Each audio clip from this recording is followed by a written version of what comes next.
We are learning more about a Wisconsin firefighter who lost his life trying to save another. How local fire departments are honoring his memory. From the Channel3000.com Alert Center, this is News 3 Now this morning. Good morning, folks. Thanks for joining us on this Friday, May 17th. And right away, we want to get to Chris Reese because we have a couple of alert days in the forecast. That's right. Eyes to the sky. We're watching the cloud cover right now move in as we're going to be tracking multiple rounds of some showers and thunderstorms as we go throughout today. Right now, we do have a marginal risk for severe weather. Most of that is going to be over the western tier of the state, and we could be watching the potential, at least, for some isolated instances of large hail and damaging winds. Most of that is going to stay towards the south and western corner of the state. In fact, here's where a lot of that does shape up for us.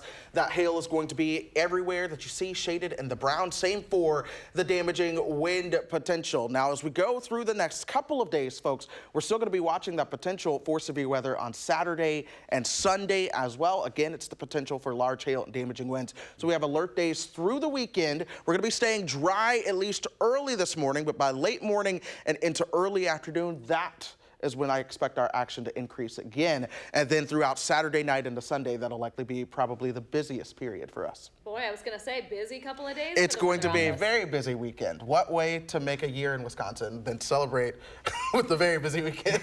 Chris Reese loves it. All right, we will check in with you in a couple of minutes. Sounds Thank you, good. Chris. My pleasure. All right, breaking into the Channel 3000 Alert Center this morning, authorities are investigating a shooting in rural Dodge County.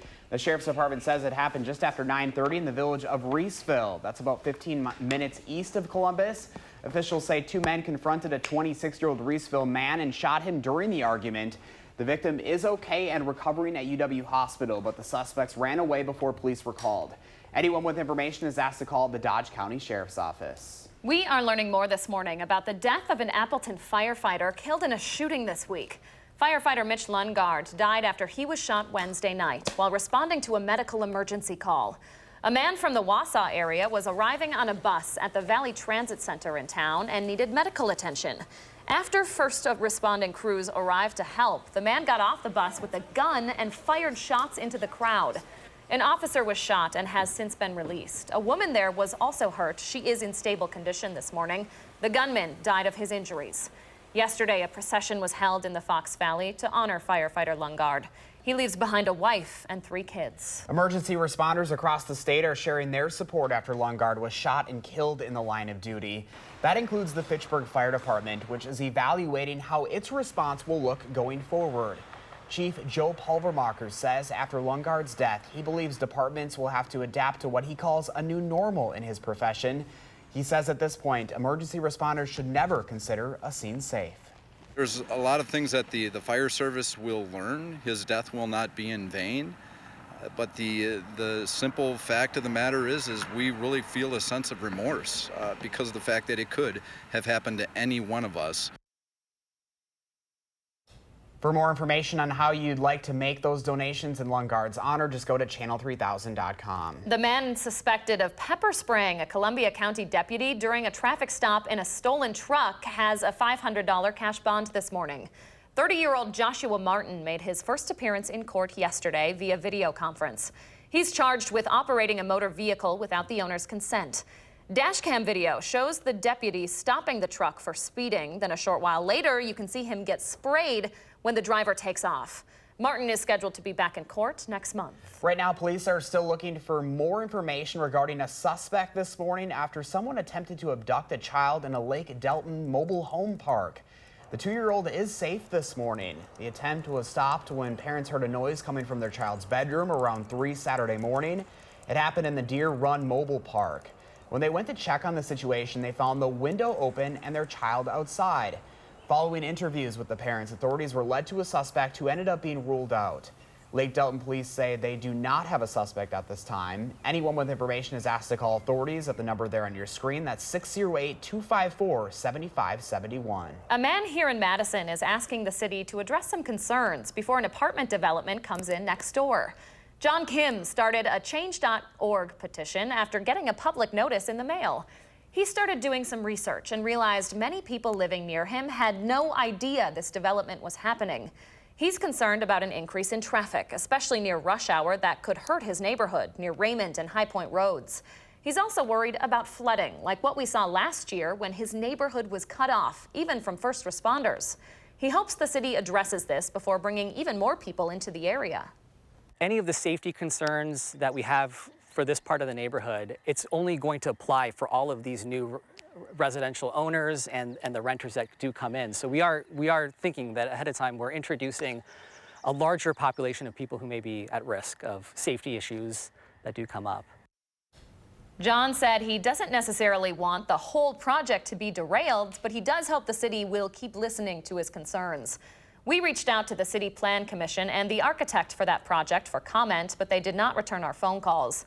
The Plan Commission will take up this development at their meeting on Monday. All right, just before 6:06 now on a Friday morning. Breast cancer is hard enough to beat once. This morning, we're introducing you to Roxy, a woman who's beat it twice. Her incredible story is coming up. Find out her advice as well to anyone undergoing treatment and why a specific calendar date holds a special place in her memory in today's Why We Walk story. But first, Chris Reese has alert days in the forecast for today, tomorrow, and for Sunday. He's going to tell us what we need to know about a stormy weekend ahead when News 3 Now This Morning returns.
We have been watching a stationary front throughout the weekend. Well, we're going to be watching it throughout the weekend. We've watched it throughout this morning.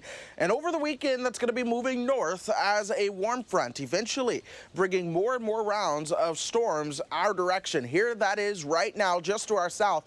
A couple waves of low pressure riding along that. And then eventually, folks, that does mean more storms that are going to be coming into the picture. We've got the cloud cover out there right now. A lot of the brighter colors that you see, this is where the clouds are taller. This is likely where we are seeing more in the way of thunderstorms. We've watched that throughout parts of central Iowa this morning. This is where they've really had some thunder boomers, as Josh would say, moving through, producing a lot of lightning, making a lot of noise as they've done so. Now, we are quiet in Wisconsin at the moment. I think that changes up for us a little bit as we go throughout the afternoon. We're going to be watching that marginal risk for severe weather as well. I think the greatest potential for anything will be hail up to about an inch and the possibility for winds around or in excess of 60 miles per hour. Again, that's a low-end threat. That's going to be very isolated. Not everyone in that brown area is going to be seeing that. But that's going to be the theme as we go through Saturday and into Sunday as well. Everywhere in the darker green, that's a marginal risk, level 1 out of 5.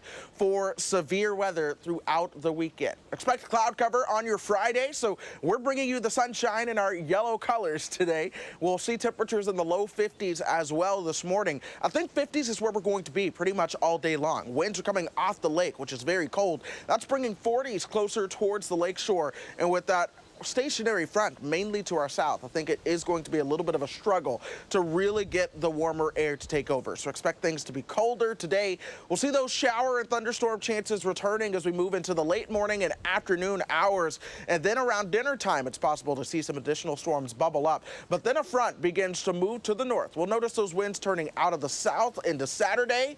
And then on Saturday, we'll actually have a better chance to see those temperatures back into the upper 60s and low 70s for highs. Saturday evening into Sunday, that is when we will see another round and perhaps a more widespread round of showers and thunderstorms coming back into the picture. And then I think Sunday winds up being our wettest day overall. That's as the overall big picture system begins to move on through. That gets to our east on Monday, but then we're watching the pattern again. Here comes that next system out of the desert southwest into Tuesday. That means more showers and thunderstorms are going to be coming our way Tuesday into Wednesday. We'll have to watch that for the potential for severe weather too. This all means, so as we go through the next 10 days, we're going to see a little bit of a roller coaster ride in our temperatures. Some days will be well below average, some days potentially above average. Check out the 81 that we have in our forecast next Friday. That day particularly could be dry as well. In fact, overall Memorial Day weekend isn't looking too shabby. But as we go through the next couple of days, we are going to be watching at least the potential for severe weather, which is why we do have 3 alert days. Now let's head over to Jason Stone with your first alert traffic. Jason, tell us what you're seeing. I see light traffic at the Stoughton interchange. Otherwise, drivers are making their way to the Beltline and moving at the posted speed limit.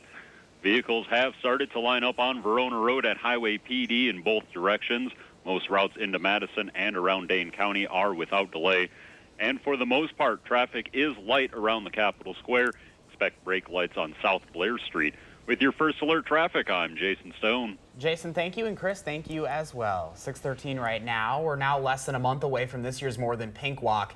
This is the first year the event is no longer known as the Race for a Cure. And this next woman has a number of reasons to get involved. Our Christina Laurie is joining us with her story. Good morning, Christina. Good morning. I love this time of the week when we get to share these stories with you guys. Many of the women you'll see at the More Than Pink Walk have fought breast cancer. Roxy has battled and beat the disease twice now.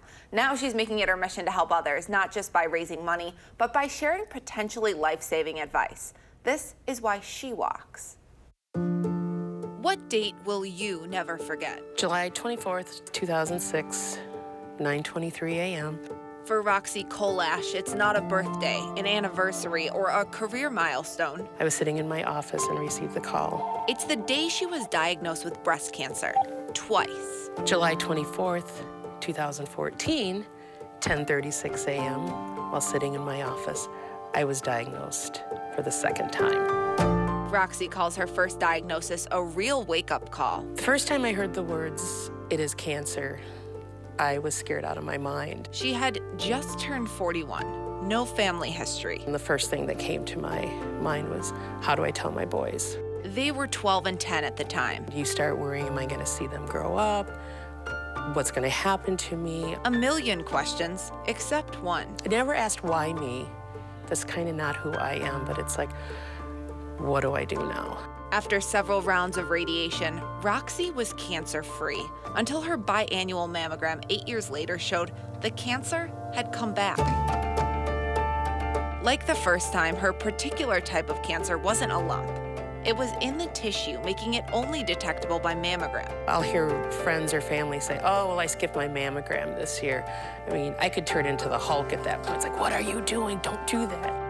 Now, Roxy's making it her mission to spread the word about mammogram and debunking misconceptions, like the one that breast cancer is always a lump. While self-checks are important, mammograms are even more important. Because they saved her life. People have said to me, oh, you're so amazing because, you've survived cancer. Twice. I don't see myself as amazing. I just see myself as one of those women that joined a sorority that none of us pledged to join. Nowadays for Roxy, July 24th is a date filled with hope. I always try to do something fun that day, whether it's going to lunch with a friend or my husband and I hanging out and doing something fun just to make it a good day.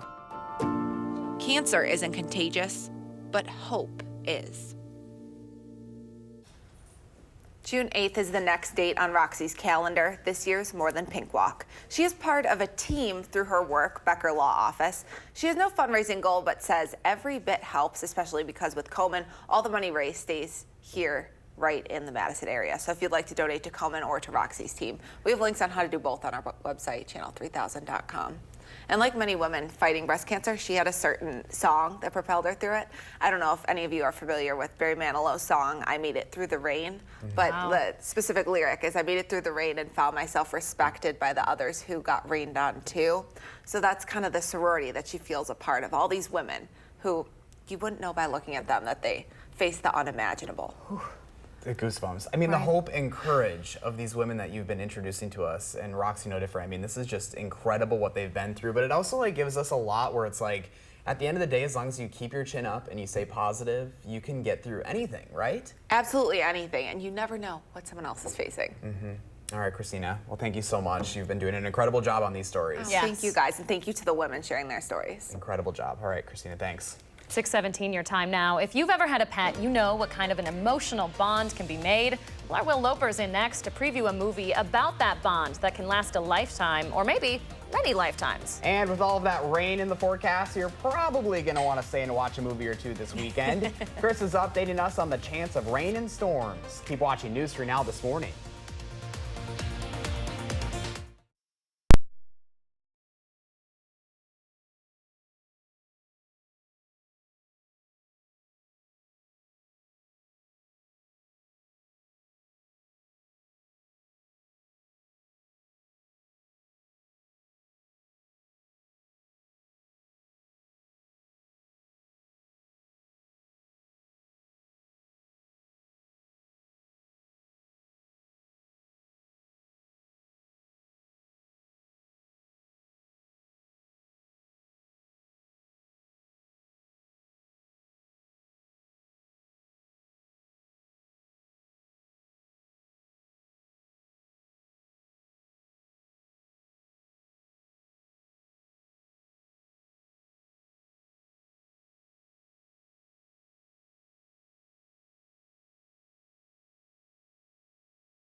And we welcome you back on a Friday morning. 6:20 is your time right now, and Chris is in his happy place because there's actually stuff to talk about. You know, that's every weather person's dream, I guess, because otherwise sometimes you just twiddle your thumbs and watch the sunshine. But never here. Yeah, we're bringing the sunshine with the choice of yellow today, just because we have chances for storms going throughout the weekend as a whole. In fact, there's a threat for severe weather today that we're going to be keeping a close eye on. Most of that's going to be across parts of southern and western Wisconsin, from about Madison over towards Racine and Kenosha, and then back up towards Eau Claire. That's a marginal risk. That means level 1 out of 5. We're looking at the potential for hail up to an inch and some isolated instances of damaging winds and localized flooding. Tornadoes are going to be unlikely for us. But where do we see those greater threats? Here's the wind threat. That's everywhere that you see in the brown, the hail, in those same areas. Again, not everyone going to see that. That is going to be very isolated in nature. But then in the Saturday, that marginal risk moves a little bit farther towards central Wisconsin. Then on Sunday, we notice that marginal risk across south and eastern parts of the state. So it's going to be a fairly busy weekend. We've been tracking some of those showers and thunderstorms well south of us this morning, gradually trying to work their way into the state. Right now, that cold front or stationary front is towards the south. So it's going to take a while before things begin to move northward. But later on this morning and then into early afternoon, that's where I do think the best chance to see some storms along and just north of the state line will be. That could also impact us here in Madison and along that I-94 corridor. So pay close attention to that one going throughout the day. And then here's the deal. Throughout the weekend as a whole, we could see several more inches of rain. We're going to be watching rain chances into early next week as well. That could bring a flood potential. Of course, we'll keep you up to date in your first alert forecast. Guys? All right, Chris, thank you.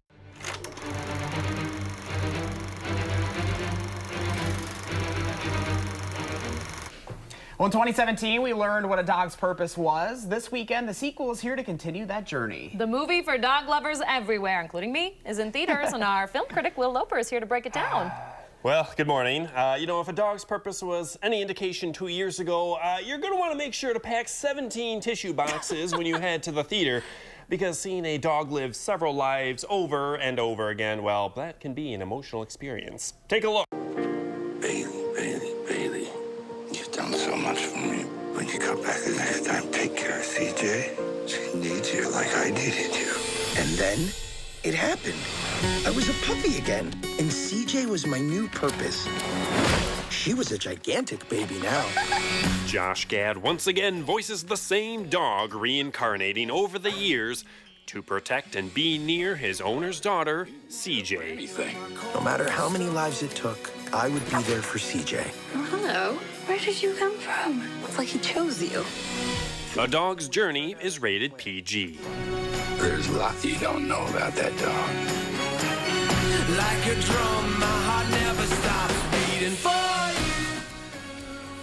Oh, I cannot handle that. I just, you know, I feel like it's a form of self-torture to go and see this, where you see a dog pass on and then continue another life, and then it repeats over and over and over again. I mean, the last time I saw this, everybody in the theater was just tearing up, and I felt like a monster. I'm sitting there, I mean, I love dogs, but I guess I saw the emotional manipulation, and I'd be the lady in the back sobbing loudly. Yeah. I mean, that's why I say just get that industrial-sized box of Kleenex and Smart man. be prepared. Smart man. Yeah. You'll be here Monday with a review? I will indeed, yes. All right, well, have a good weekend. Good to see you. You guys too. Thanks. All right, it is 6:24 right now. The future of a historic Madison mall might be in jeopardy. Why another retailer says they're moving out. And a woman here in Wisconsin is out thousands of dollars after a phone scam that also included armed men showing up in her driveway. We're going to have more on her warning to others up next on News 3 Now this morning.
It is not a coincidence. That's what Attorney General Josh Kaul has to say about a state lawsuit against a major pharmaceutical company for its role in the opioid epidemic. From the Channel3000.com Alert Center, this is News 3 Now this morning. Good morning, everyone, and thanks for sticking with us for the final half hour of News 3 Now this morning on this Friday. We are looking at a couple of alert days. Yeah, after a quiet stretch to begin this week, it's not looking so quiet for the weekend. We've got Chris Reese out on the patio this morning, kind of laying it out for us. Good morning, Chris. Good morning, guys. Cloud cover has joined the picture already. We saw some showers and thunderstorms yesterday morning. The sun came out in the afternoon, and then a front pushed towards the south. But as we go through the weekend, more alert days do join the party. We have an alert day for today. That's just because we could see some isolated storms late this morning and early this afternoon.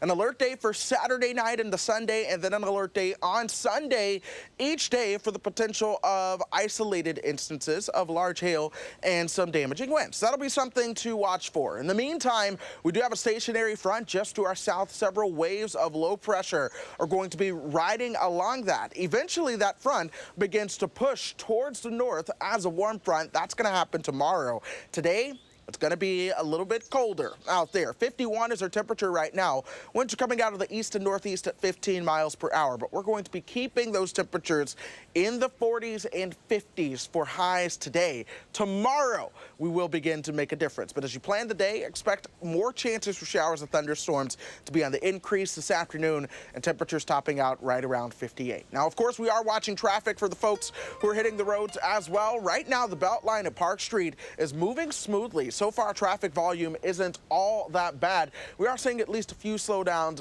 downtown as there is some construction in that direction. But across Dane County, so far, no major issues showing up. So as you head out the door, count yourself in luck and hope that things stay smooth for you. Good news Friday. All yes, right, Chris, it is. Thank you. Into the Channel 3000 Alert Center overnight. Taiwan is now the first place in Asia to legalize same-sex marriage. That vote passed today allows same-sex couples full legal marriage rights, including in areas like taxes, child custody, and in insurance. In May of 2017, Taiwan's constitutional court said its constitution does allow same-sex marriages and gave parliament 2 years to adjust laws accordingly. Taiwan is a territory of China, but is also a self-governing democracy. Wisconsin is one of 5 states suing a manufacturer of a powerful opioid. Attorney General Josh Kaul announced yesterday the state is suing the maker of OxyContin, Purdue Pharma. The latest lawsuit alleges Purdue Pharma downplayed the risks of addiction that come with using OxyContin using deceptive marketing, which ultimately led to the opioid epidemic, and seeks damages. This new lawsuit means 45 states have now taken legal action in recent years against the company. The opioid epidemic was not inevitable. This epidemic has torn families apart. It has led to the overdose deaths of thousands of Wisconsinites. It has strained our foster care services. It has strained our healthcare system. It has strained our criminal justice system. Purdue Pharma is denying the allegations. Right now, Dane County deputies alone respond to 12 to 15 overdose calls a week. New this morning, police are investigating a scam that turned into a terrifying situation for one Wisconsin woman. Donna Arrow lives in Fox Point, that's in Milwaukee County. She recently got a strange voicemail regarding her Social Security card and a warrant for her arrest, so she called that number back. The man on the other end said he was an FBI agent from Texas, told her not to hang up, and asked if his agents had showed up. 3 men were in Donna's driveway with guns and badges. She then made purchases of expensive Target gift cards, all on the scammer's instructions, giving up over $7,000. If I would have hung up, would these people have taken me? Or would they have shot me right here in my driveway? I did not know. Just absolutely frightening here. Yes. Police have not been able to identify the men who came to her home. Donna says the money's probably lost. Those gift cards were spent immediately at Target stores in New York, New Jersey, Florida, and California, suggesting this may have been a national scam. So this is a good reminder. Here are some serious warning signs. First of all, if they're asking you to pay with gift cards, definitely a scam. If a government agency is calling you instead of sending you mail, also a really big warning sign, just like a lot of red flags in this story. The crazy thing is you do these stories all the time, and a lot of times they target the vulnerable people, but in that situation, I feel like we're all vulnerable because, like she said, you're afraid, are you going to get shot? Are they going to attack? I mean, there's really no easy answer in that type of a situation. And this is why we do those stories, right? I was saying earlier, we want to get the word out about these kind of scams so you know this is not real. This is not something that would happen. So if you ever do get a phone call like this, or maybe you have another consumer question or a complaint, our Call for Action volunteers can help you out with that. They're here every Monday, Wednesday, and Friday from 11 until 1. You can reach them at that number right there on your screen. It's 608-270-2833. 6:33 right now. The future of Westgate Mall remains unclear as its last major retailer plans to move out. TJ Maxx is reportedly moving across the street, leaving only several stores left. The owners of the mall said they're exploring options to get the mall under a new contract. The mall opened back in the 60s. A Madison author who has explored the mall's history says it's sad to see it now after knowing how popular it once was. On March 24th, 1960, there were thousands of cars in this parking lot because there were 20,000 people here braving that cold to shop at the new Westgate Mall. And now on a beautiful spring day, it's empty and we're hearing about its final demise. Wisconsin Craft Market is the last main store that's visible from the outside. The store owner says he's not going anywhere. Well, heads up, as you plan your weekend, there are some closures at Devil's Lake tomorrow and Sunday you should know about. Yep, that's because the park is hosting the Big Ten Rowing Championship this weekend. Tomorrow, the area along the South Shore is going to be closed off so teams can stage and prepare their boats. That area will remain closed off on Sunday, and the northwest portion of the North Shore will also be closed for the race starting area. Parts of the lake itself will also be closed for the rowing lanes on both of the weekend days. Teams will be out practicing from 8 in the morning until noon and from 2 until 6 tomorrow.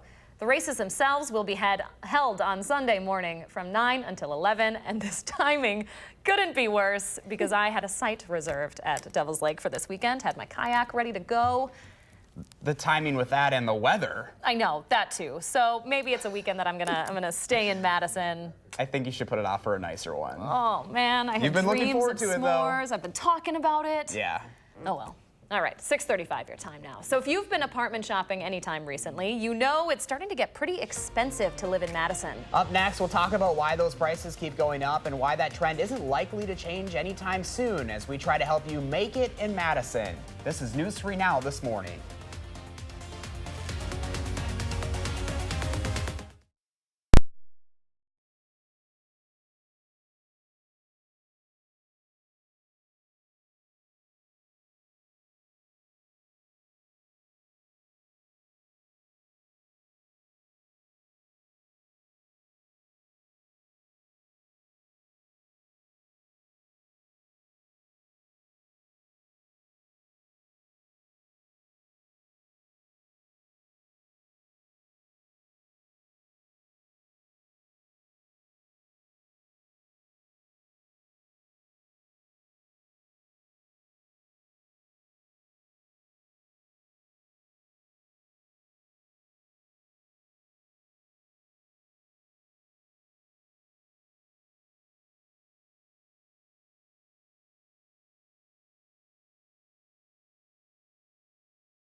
Welcome back. We've been asking you to share your morning with us, and there's Hattie. She's sharing hers with us this morning. So you might have noticed Hattie's not with us this morning. That's because she's running the Ragnar race down in Illinois. It's a relay race, so I think she's running 3 times total, but a total of like 15 miles. Yeah, so she just texted us this picture and she's excited because there's no rain this morning. That's what she was worried about. So she is already in good spirits, which is awesome for her. Fingers crossed the rain holds off for her to finish that race. We are rooting for you back here in Madison, Hattie. Good luck, Hattie. So what does your morning look like? You can share yours with us on the Channel 3000 social media pages so Lee and I can pick out our favorites and air them right here on the show. Okay, 6:39 your time now. If you are a renter here in Madison, this next story is not going to be a surprise to you. Rent prices are on the rise in Madison, and experts say this trend may be here to stay with more jobs coming to the area. Madison rents have increased 0.5% over the past month and are up slightly by 1.1% compared to this time last year. ApartmentList.com shows median rents in Madison at $840 for a 1-bedroom apartment. The average 2-bedroom coming in just over $1,000 at $1,010. That's below the national average of $1,180. Madison's year-over-year rent growth is also leading the state average of 1%, but still trails the national average of 1.5%. So if you're looking to rent, experts say now's the time. Folks who are looking to rent, given that rents are on the rise, I think now is maybe a good time to do it if you are looking. Rents move in sort of a seasonal trend, and the summer season is the peak season for renting. So that's when you're going to see the fastest rent growth throughout the year. It's happening in summer months. So folks renting a new place in midsummer will be paying a little bit of a premium.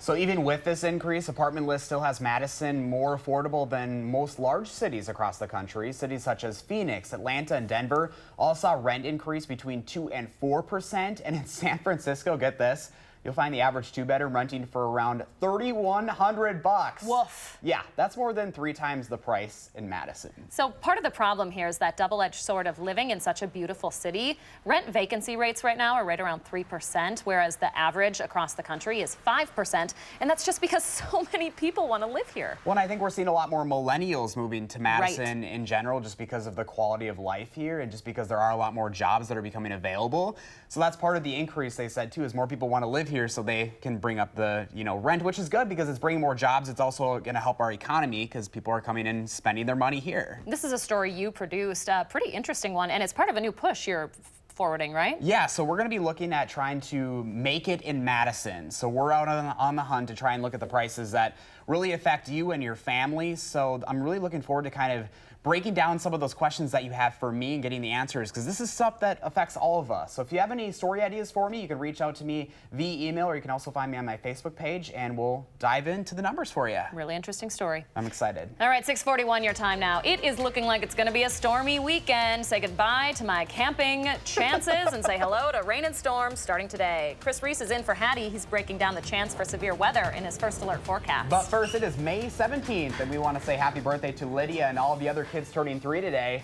Thanks for celebrating with us on News 3 Now this morning.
Welcome back on this Friday morning, 6:45. A live look on the west side. A lot of clouds out there, but still not too much to complain about this morning. Boy, I don't know, Josh. Not a lot to look out there.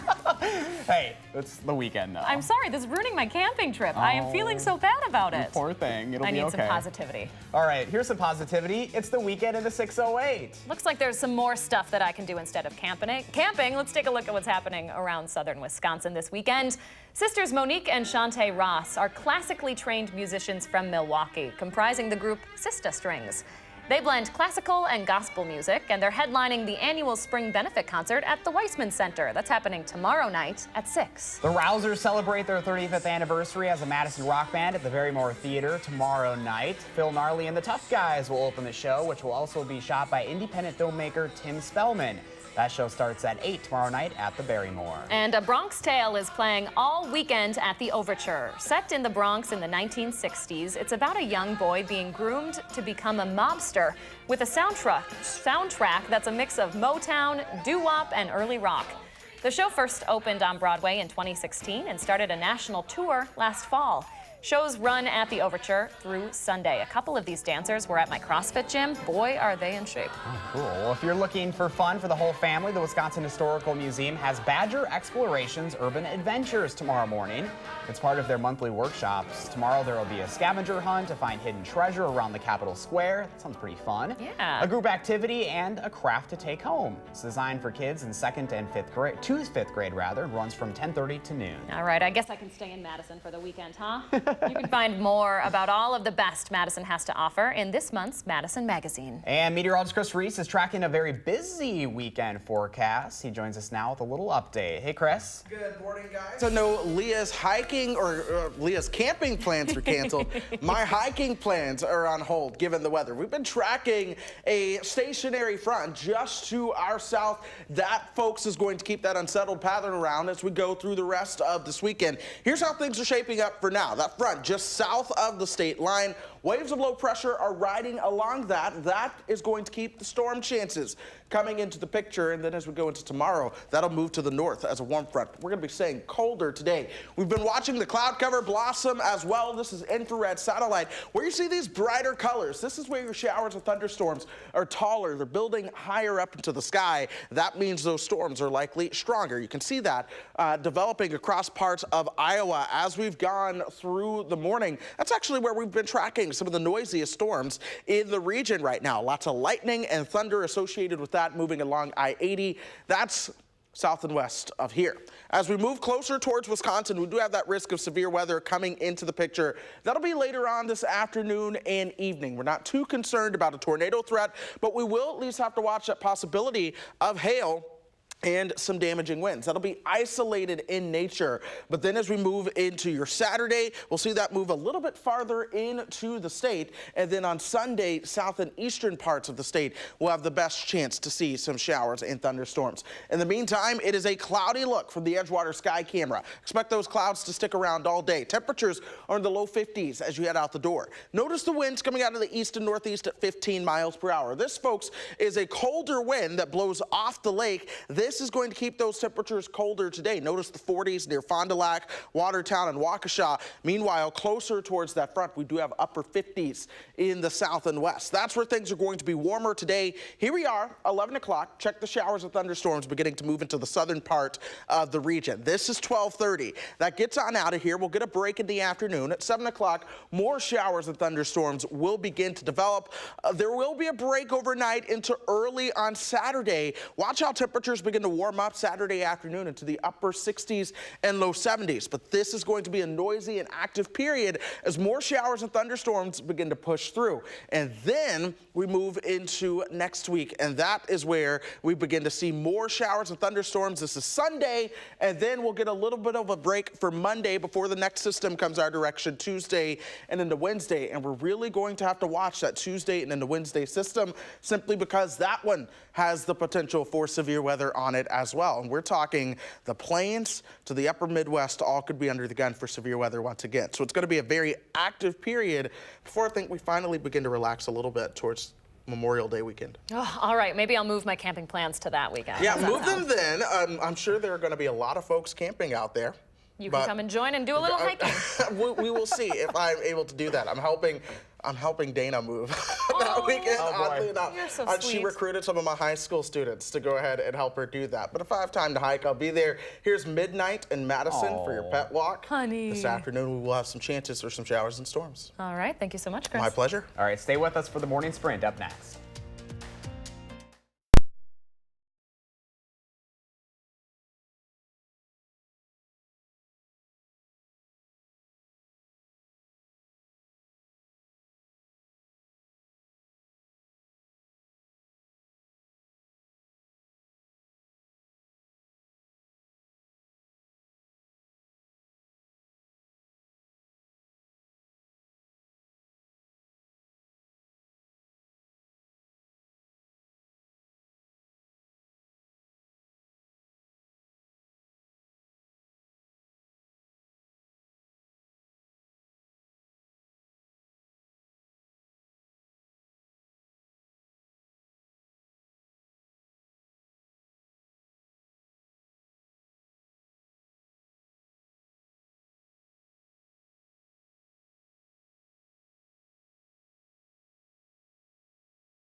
.53, time for the morning sprint. Our team is getting you ready for your Friday with the top stories of the morning. That includes alert days all weekend. Chris Reese has everything you need to know about the severe weather threat. Chris? Yeah, good morning, guys. We've been watching that severe weather potential going through not just yesterday, but into today and the next couple of days. We have a stationary front right now. Regions of low pressure are going to be riding along that stationary front. So look for multiple waves of rain. We'll see that beginning today, this afternoon. That's going to last through Saturday and Sunday each day, with the potential to bring at least some isolated instances of severe weather. Josh? Thank you. Breaking into the Channel3000.com Alert Center this morning. Authorities are investigating a shooting in rural Dodge County. The Sheriff's Department says it happened just after 9:30 in the village of Reeseville. That's about 15 minutes east of Columbus. The Sheriff's Office says two men confronted a 26-year-old Reeseville man and shot him during the argument. The victim is okay and recovering at UW Hospital, but the suspects ran away before police were called. We are learning more about a shooting in Appleton that killed a firefighter and wounded several others. Police say a man from Wausau was arriving on a bus and needed medical attention. When crews arrived, the man got off the bus and started shooting a gun into the crowd. Firefighter Mitch Lundgaard was killed. A police officer and another woman were wounded. A procession in Lundgaard's honor was held yesterday morning. He leaves behind a wife and 3 children. We're waiting to see what the next steps are for the Madison elementary school teacher facing reckless child abuse. Christopher Rumbelow was given a $500 signature bond in his court appearance yesterday. According to the criminal complaint, a student left the classroom after a disagreement and repeatedly closed the classroom door.